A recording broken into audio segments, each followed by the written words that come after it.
Hey, how y'all doing? Welcome to Frank Factualities, the podcast. I am your host, Yolanda. Thank you for coming back to my show for another week. I appreciate you all. I know you probably get tired of me saying that, but I mean it. I really, really do. I hope your week has been going well. Mine has been going well. So let's get straight into street talk.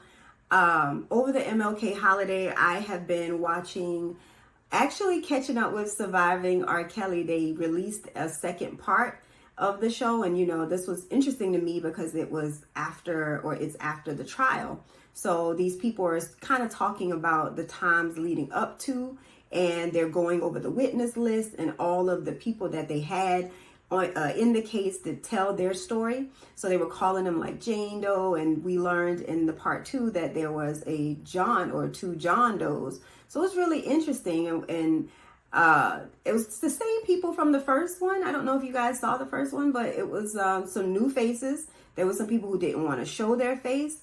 I don't know. It didn't change my perspective on R. Kelly or the situation. And let me just say this. I knew all along that he was that people were telling the truth and that he was guilty. Not that he was telling the truth, he was lying, and that those girls were always telling the truth and that he was guilty. I mean, I knew that R. Kelly was who he was back in the Aaliyah days. And I think if someone didn't know that, it was just naive. It was always something funny. So obviously we didn't have any proof, but it was something interesting about it. However, there's something in everybody's story that I think that we neglect. And sometimes when you're trying to get a story out, you neglect pieces of the truth. And I don't know if it's lying. It's just that whenever you are wanting a jury or people to see your perspective, then you're going to skew the information so that it's in your favor. I don't think that was necessary in the R. Kelly case. I think that as human beings, we naturally gravitate towards celebrities anyway, and it doesn't help that he was an attractive man, and so all of these young girls was going to be attracted to him and his celebrity or even his looks, and so were the parents. So I don't know about you all, but I have a lot of opinions about this. I hope if you haven't seen it, it is to me a must watch. From the first part to the second part, whether you are for him or against him, I think it's something to easily watch.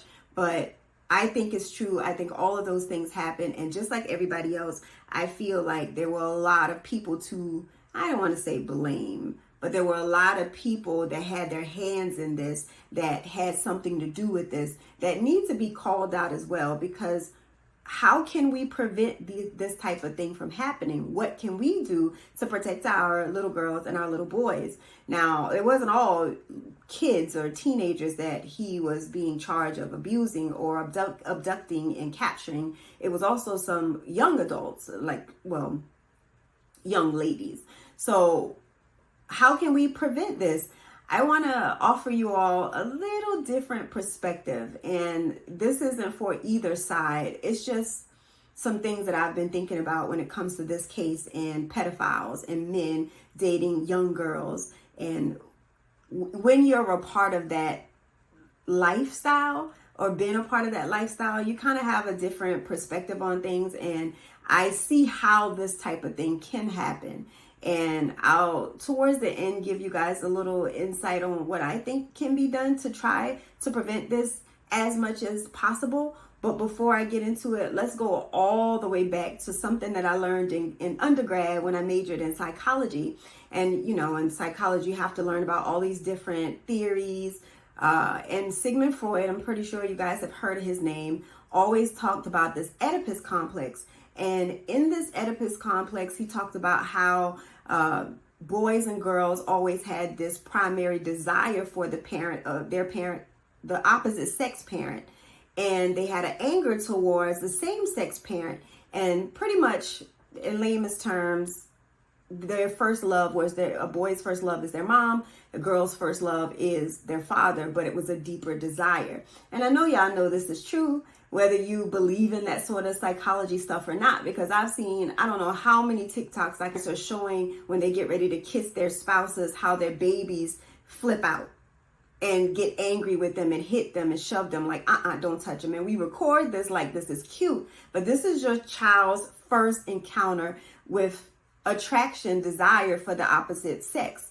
Yes, these people are our parents, but this is, Sigmund says this in the phallus, I think that's what it's called, stage. So the kids are like 3 to 5, but we've seen this in younger ages of children, and where they clearly have an affection for their, girls have an affection for their father and vice versa. So it happens. And I think that a lot of times we like to ignore children's sexuality because it's like taboo, like, oh no, they're too young to even think about that or have desires or even, but we're all human and we're all, kind of born with these same feelings and desires. And I don't think any of us can predict at what age that comes, but Sigmund says it's 3 to 5. Now, with that being said, that's one thing. Automatically, your kids are going to have, or children will have that desire. I think it's always important to have a conversation with your kids as early as you can about sexuality and them and themselves and learning themselves. But back in the day, and you guys have heard this is nothing new.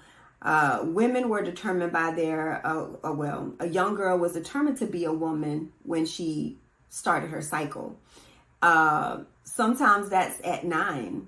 Sometimes that's at 10. Sometimes they may not be until they're 15. But back in our great grandparents' days, men were marrying young girls to be their wives, to board their kids, to be housewives, to clean the house, to cook for them. That was a normal thing that they didn't see anything wrong with, because in their mind, they were women. I don't know if y'all watch stuff like Game of Thrones and House of the Dragons, but if you listen to them, those are some of the things that even they said, like, okay, has she started bleeding yet? Because when that girl was of age, and which is determined by their cycle, then now they can be married away in order to have kids and be someone's wife, so on and so on. Again, none of this is justification for anything a pedophile does. I just want you to understand the psyche, and I'll get into some other things with that.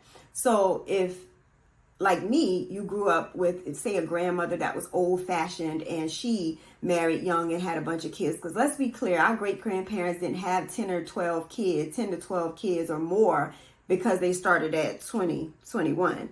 They were all having babies at 14, 15 because that was normal. It was like you find your husband, he takes care of you, you have his kids. Parents was given, I don't even think you needed consent back there to get married at that age.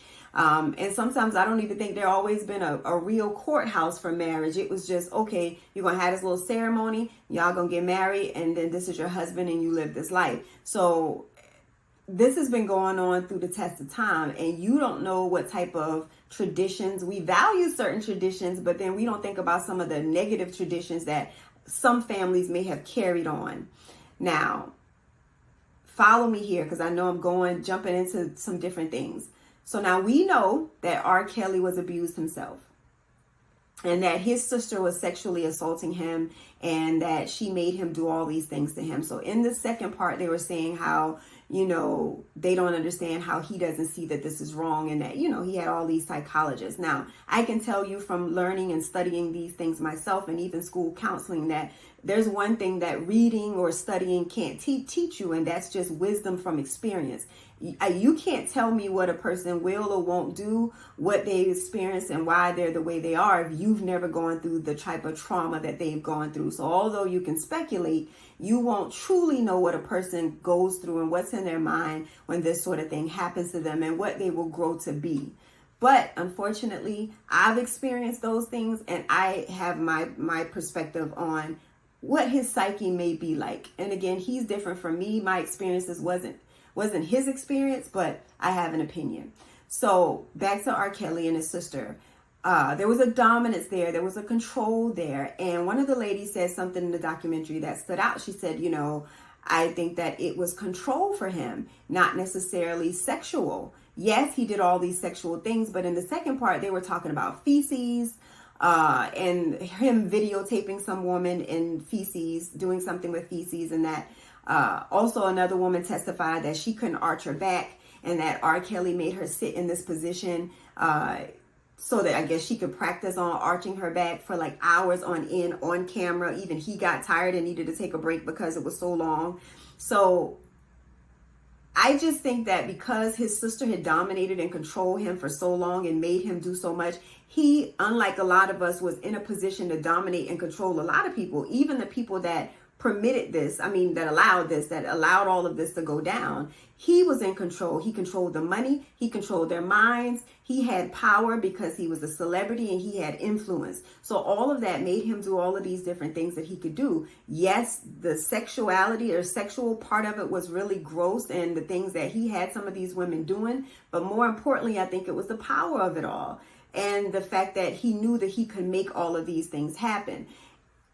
Did he need some sort of help? Of course he did. Did somebody need to say what was going on? Because from the first season, the brother knew that the sister was being abusive sexually to him. And I think she had attempted to try with the brother before she tried with R. Kelly.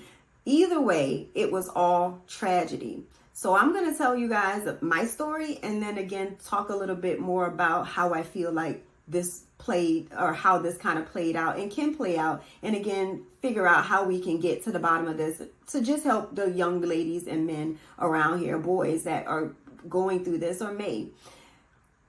I remember, and again, maybe people just are afraid to admit to some of these things, but I don't care. I have no shame. So I think that I was aware of my sexuality when I may have been about 8 or 9.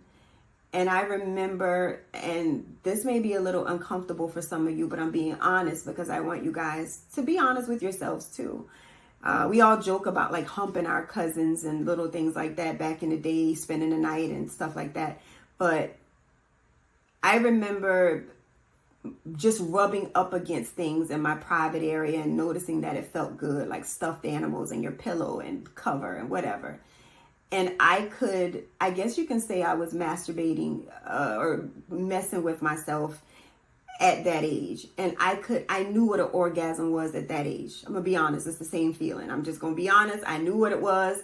I didn't know what it was then. I just knew that if I did this long enough, this feeling would happen and it felt good. Later in life, when I learned how to do that during sex, I realized, oh shoot, this is the same feeling. I know y'all don't want to think about that with an 8-year-old. But my point is, we are all sexually curious at a young age.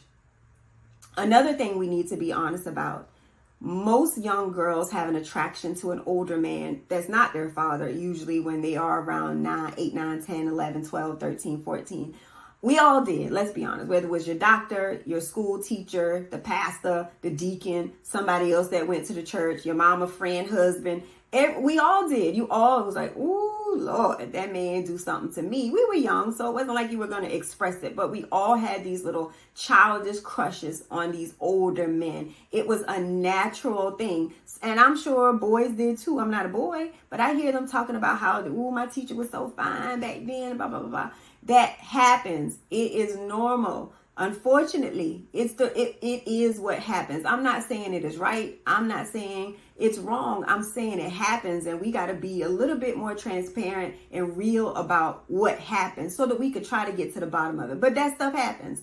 So fast forward on, I told you all, even in the last episode, I had a baby at 12. So my first time having sex was when I got pregnant, is what I know. I think I thought I was having sex, or I had sex, had sex one time prior to that.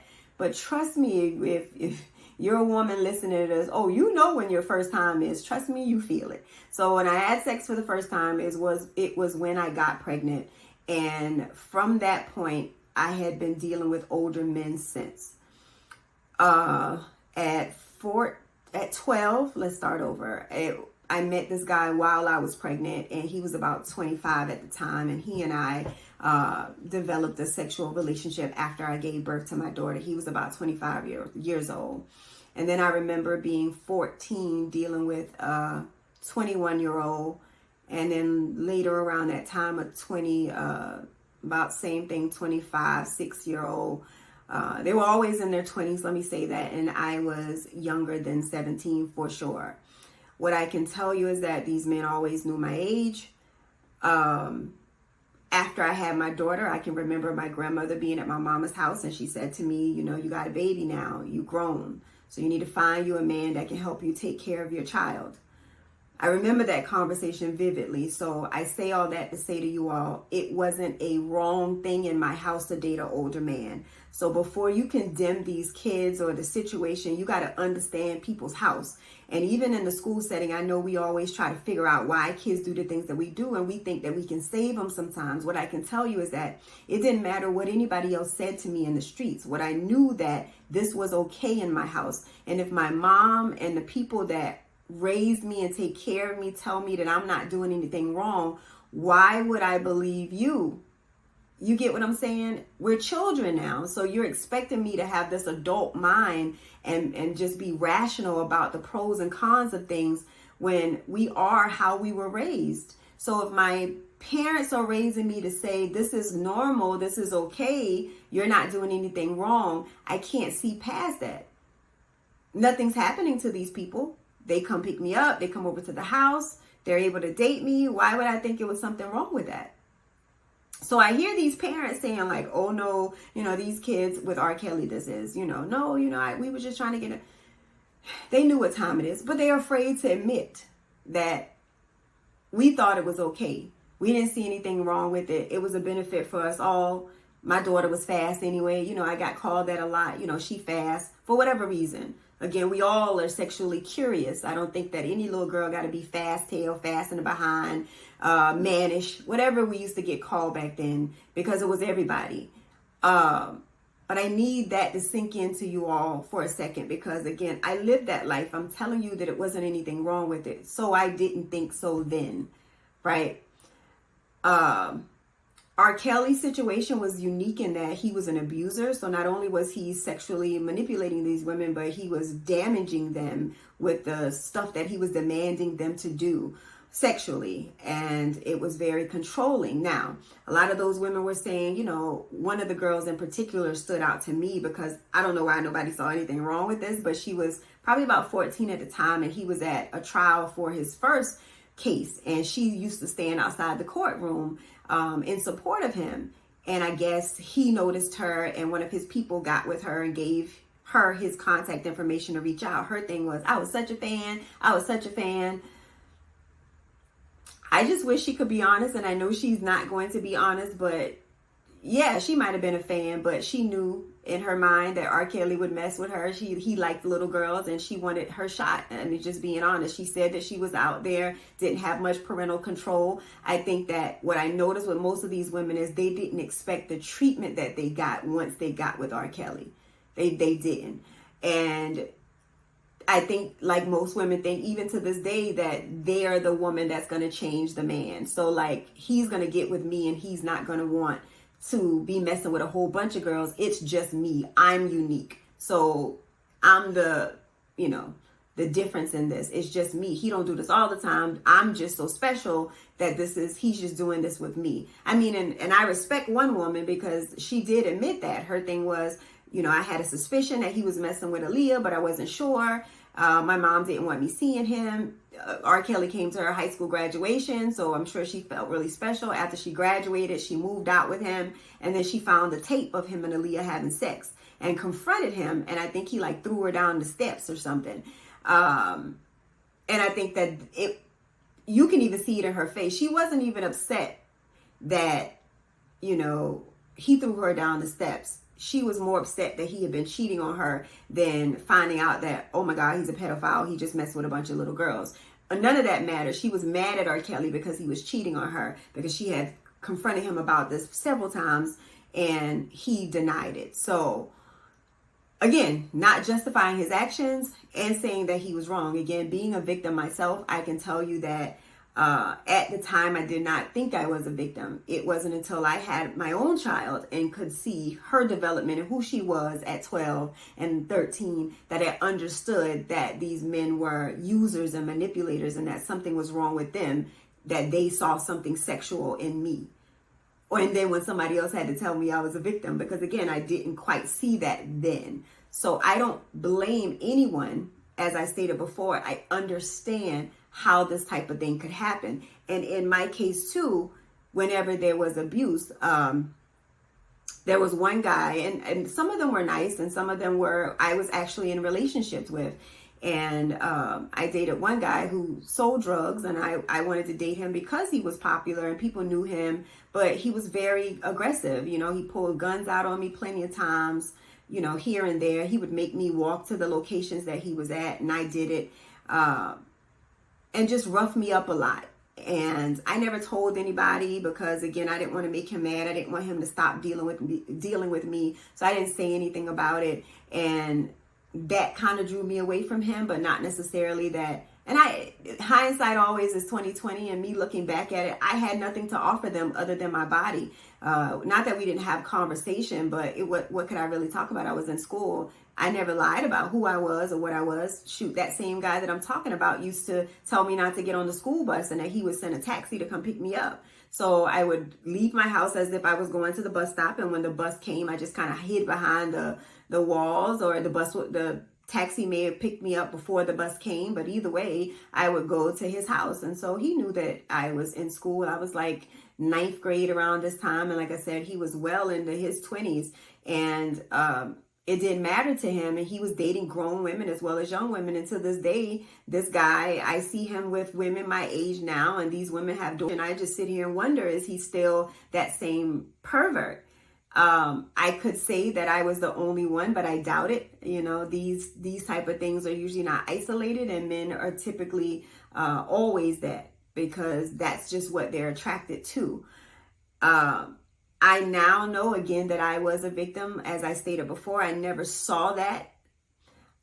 Because I knew what to look for. My daughter was not around anybody. I did not let her go to other people's homes, because I knew myself that some of these men I met while they were at my mama's house, you know, her friends that she was talking to would bring friends, and those people would corner me in the hallway, say little nasty, slick things to me. It would happen at church where people would just, you know, guys would just say, you know, nasty or provocative things, and depending on whether or not I liked them, then I would engage in the conversation and talk to them and do whatever.